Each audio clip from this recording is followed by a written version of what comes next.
والصلاة والسلام على رسول الله وعلى آله وصحبه أجمعين وأما بعد. First and foremost, I would like to say Assalamu alaikum wa rahmatullahi wa barakatuh, my dear respected brothers and sisters. Today we're going to be talking about a certain sin. This sin, it's a very dangerous sin. There are two sins that are very special in the sense that they lead to more sin. One being khamr, as Nabi Mohamed sallallahu alaihi wasallam once said, he said, khamr is the mother of all sins, as it leads from one sin to another. But that is not the sin that we're going to be talking about today. Today we're going to be talking about lying. And lying is also a special sin because it leads to more lying. Because you lie to cover up the first lie you told. And then you lie again so no one knows that you lied the first or the second time. It is something very dangerous, my dear respected brothers and sisters. There is one hadith where a man came up to Nabi Muhammad sallallahu alaihi wasallam and he asked, is it possible for a Muslim to steal? And he said, yes, it is possible, and they can make tawbah after. And he asked, is it possible for a Muslim to drink khamr? And he said, yes, it is possible, and they can make repentance, they can make tawbah after. And then again he asked, is it possible for a Muslim to kill somebody? He said, yes, it's possible, they can make tawbah after. And then he asked, is it possible for a Muslim to lie? And he said, no, it is not possible for a Muslim to lie. This is how dangerous and how heavy of a sin lying is. It is something that we commit every day. It's something we think, oh, it's just a little white lie. It won't affect me that much. But in reality, it's one of the most dangerous things that we can do. For example, let me tell you a little story. There was once a king, and he was getting old. He knew his time was coming because he was just getting old. And then he asked someone to gather all the youth of his kingdom. And he said, and then he told all these youth, I'm going to give you guys each one seed. I want you to plant it and grow it. And then after this, I'll pick who will be the next king after me. And there was one boy, he was afraid because his seed wasn't growing. He talked to his friends. They all had these beautiful plants. They were growing large plants and beautiful flowers were coming out of their seed.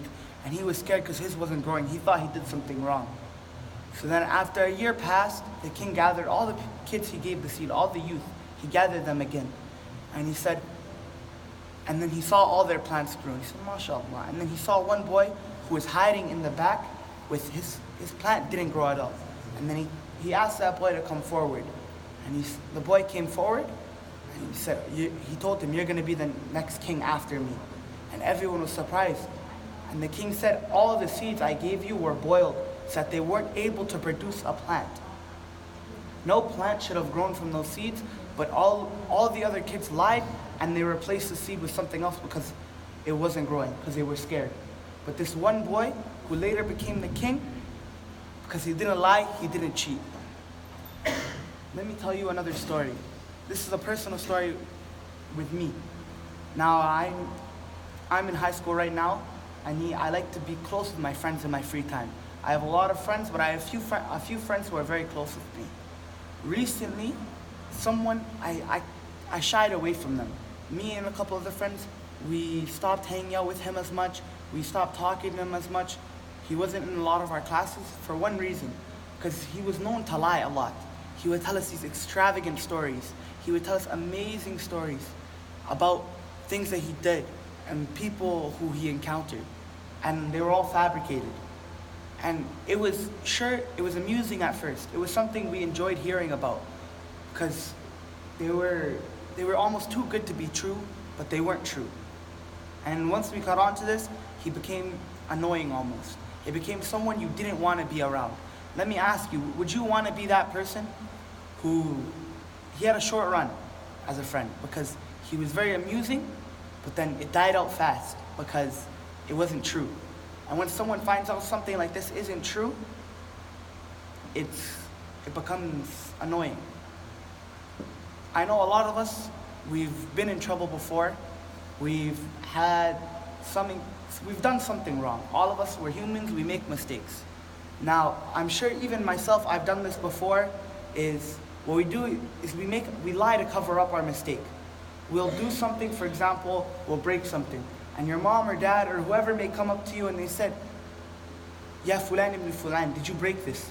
Did you do this? And you'll say, no, I didn't. I don't know what happened to it, because you're afraid of getting in trouble. But what you don't understand is you're getting yourself in trouble with Allah subhanahu wa ta'ala by committing this huge and treacherous sin.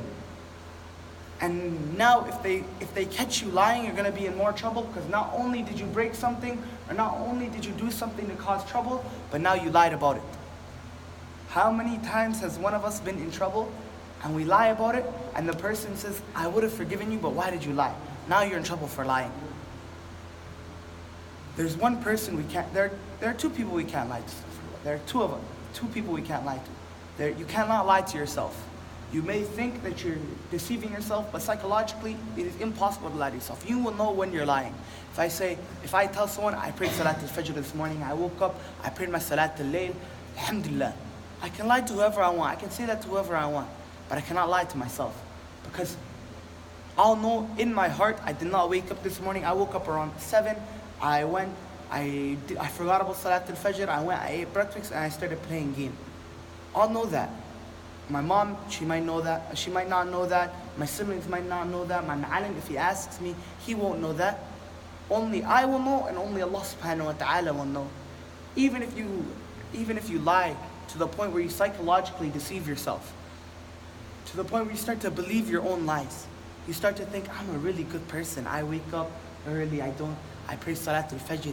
I donate sadaqah. I teach kids Quran. When you don't do any of it, you may start to believe yourself. But Ilahi will always know when you're lying. And on the day of Yawm al-Qiyamah, what are you going to say? You're going to lie to Allah? You're going to tell him, Ya Allah, I did all this, when he's been watching you the whole time. When he knows what you've been doing every single second of your life. He knows what you've been doing when you don't even know what you've been doing. The human mind can forget. Allah will never forget. Allah is all-seeing, all-knowing, but one thing, He's all-forgiving as well. So I want to remind each and every one of you, my dear respected brothers and sisters, that how dangerous it is to lie. And if you have lied in the past, it's something you should make tawbah for. If you've already made tawbah, make tawbah again. The Sahaba radiyallahu anhum and Muhammad sallallahu alayhi wa sallam, they would be constantly making tawbah. They were making tasbih, astaghfirullah, astaghfirullah, astaghfirullah. Because they're afraid that of the dam that they've committed. The Sahaba radiallahu anhum used to say, if Allah said there was one person to enter the nar, the hellfire, wallahi, I'd be afraid it was me. Some of the greatest people to ever walk the earth after the prophets. The ones who we should emulate, the ones who we should try our best to be, because they are so amazing. They used to say, if Allah said one person was to enter the nar, I'd be afraid it was me. Yet we think, I pray my 5 salahs, that's good enough. I make a lie every now and then, but it's okay. It's not okay, my dear respected brothers and sisters.